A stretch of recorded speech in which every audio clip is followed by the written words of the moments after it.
All signs point to this as the Steelers' next coaching move has been leaked, and following what has been a very busy week of interviews and reports surrounding the Steelers' next head coach, a brand new report has dropped revealing and leaking some information surrounding Art Rooney and Omar Khan's next move. We're to break down exactly what these details are and discuss what it means going forward, as all signs are pointing to one particular individual. We'll break that down as well as a ton of other things on this episode, folks. But before we get into it, quick thank you for all your guys' support. You guys have been an absolute peace. Now, ladies and gentlemen, there's a lot to go over today, and let's dive right into it. Now, we're going to be diving into a few different things in this video, but they're all focused around Nathan Scheelhaase, as veteran Steelers insider Gerry Dulac has recently come out and said, according to, of course, his sources and ultimately multiple different sources, as you'll see here, they spoke about his interview that he recently had with the Steelers and, quote, "It was impressive. He put out a Mike Tomlin vibe, and if true, Scheelhaase will be the Steelers' next head coach." So things have been flipping a lot. Now, of course, there's obviously Chris Shula, who a lot of fans want, and I'm obviously, as you guys know if you've been watching the videos, I'm big on Chris Shula. But we have some actual quotes. We have some leaked things here surrounding how this interview went, and it seems like they are leaning at this point towards one of Chris Shula, Nathan Scheelhaase, or Mike McCarthy. That seems to be the three at this point. Obviously, two of those are much different than the other, obviously, at least in my mind here. But this is very good news because Nathan Scheelhaase, obviously. Now, do I see him as a head coach or an offensive coordinator? We'll dive into that in this video, and there's been some reports about it. But either way, if they get Nathan Scheelhaase in this organization, that will be a very, very good thing, whether it is as the OC or the head coach. And for him to be putting out a Mike Tomlin vibe is very interesting. But I want to dive into one specific quote here first. But before we do that quickly, a reminder, this video is brought to you by Kalshi, and if you download it with the link down below and enter code DIGESTNFL, you'll get $20 when you trade your first 100. And Kalshi is the largest prediction market in the United States. We're on their platform. You can trade yes or no on real life events, sports, elections, news, pretty much everything. And whether you're in California, Texas, or anywhere else across the country, Kalshi is live in all 50 states. And for us sports fans, you can trade on game outcomes, playoff chances, or player performances, all on a regulated market where you can cash out at any time. You can see that market right here. You can trade on who you believe the next head coach for the Steelers is going to be. Nathan Scheelhaase is rising up now. He's second at 21%. But you can trade yes on Chris Shula or, of course, Nathan Scheelhaase. And folks, it's genuinely a better way to use your sports or news knowledge, and you can close positions whenever you want. So make sure to download Kalshi with the link in the description, and don't forget to use code DIGESTNFL to get your $20 bonus, and comment down below who you're trading on. Thank you once again to Kalshi for sponsoring this video. Now let's get back into the news here. So again, he put out a Mike Tomlin type vibe. Now here's some of the full quotes here from Gerry Dulac and others. See here, I'm not going to say he's the top guy because some of these candidates still have to interview in person with Art Rooney, and he's the one who will make the call, Dulac wrote in his weekly Q&A chat. But I will say that Nate Scheelhaase was an impressive interview, which fits with what other NFL people think of him, and so was Mike Tomlin. And of course, they're still both, Nate Scheelhaase and Chris Shula are both still in, of course, the contention for a Super Bowl here. They have the NFC Championship game very, very soon. They're going to be playing the Seahawks, and I know a lot of Steelers fans are rooting against the Rams, so that way the coaches can become available, because ultimately they probably won't make, or they won't make the hire until those that game, or depending if they make the Super Bowl, those games are concluded here. But this is very important, and usually when Gerry Dulac speaks, he's speaking the truth, and that's why everyone's kind of taking notice of this. And you can see here a couple years ago, and if you use some some hindsight knowledge here, you can see, I mean, it's a successful system, and that's what Art Rooney said 2 years ago when the team was in the midst of a search for an OC.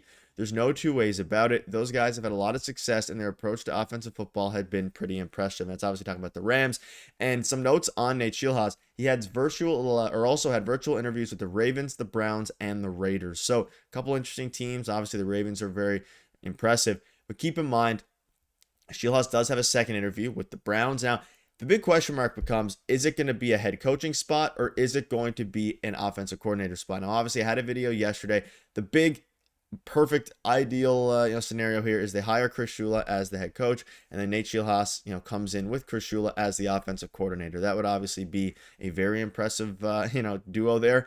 But they have interviewed him for the head coaching job, and all these quotes and everything I'm talking about here today from Gerry Dulac, the insider, is about obviously hiring him as a head coach, which would in theory take them out of the running for Chris Shula, unless somehow Chris Shula comes over as a DC. But that's not going to happen, right? I don't think that's really, super possible. Now, you kind of see here from Mike Kaberle, it's remarkable the different opinions I've talked to, or rather different opinions people I've talked to have about Nathan Scheelhaase. So he's saying that there's varying opinions from different insiders, different executives, things like that about whether he's ready or not. And it says it spans from a genius offensive mind, which I'm of the mindset he is, to being grossly underqualified to be an NFL head coach and nothing more than riding McVay's coattails. Surely it's somewhere in the middle. And that is something to keep in mind as well.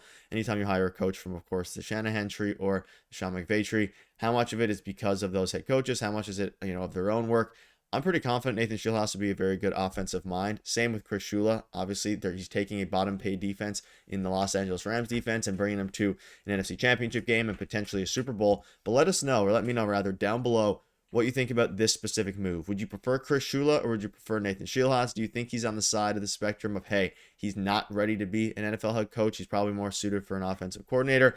It'll be interesting because you look at some of the updated odds here, and Chris Shula has went back into being the favorite. So the odds-on favorite is Shula at -150, and you don't even see, obviously, Nathan Scheelhaase here. You see guys ahead of him: Sean McDermott, Mike McCarthy, Brian Flores, Cliff Kingsbury, which is never going to happen, but he has an offensive mind of his own, a very good one at that, after getting fired by the Commanders as their OC. It's going to be interesting. You look at, again, the odds here. Shula's 56% on Kalshi. You have Nathan Scheelhaase at 21. You have Mike McCarthy at 18.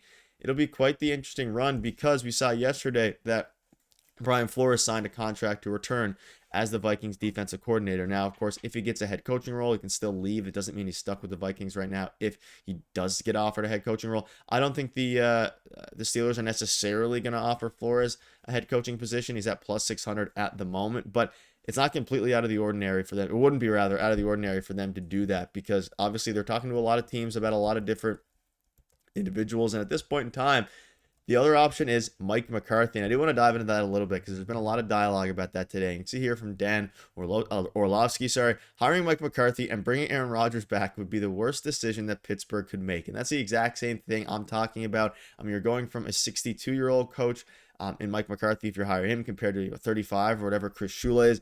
I feel like the Steelers and Art Rooney and Omar even want a younger coach. That way they can carry, hopefully, them into multiple generations. And Colin Cowherd recently spoke out and said, on if they would hire Mike McCarthy, it's like a guy who was married for 35 years and now gets divorced and is single and thinks app is short for appetizers at Chili's, which, again, I wanted to bring this up because very interesting, weird comparison or, I guess, metaphor there. But the interesting thing is that Mike McCarthy is a very feasible option in the mind, it seems, of the Steelers. And that's kind of the scary thing. But I tend to agree with Dan Orlovsky here.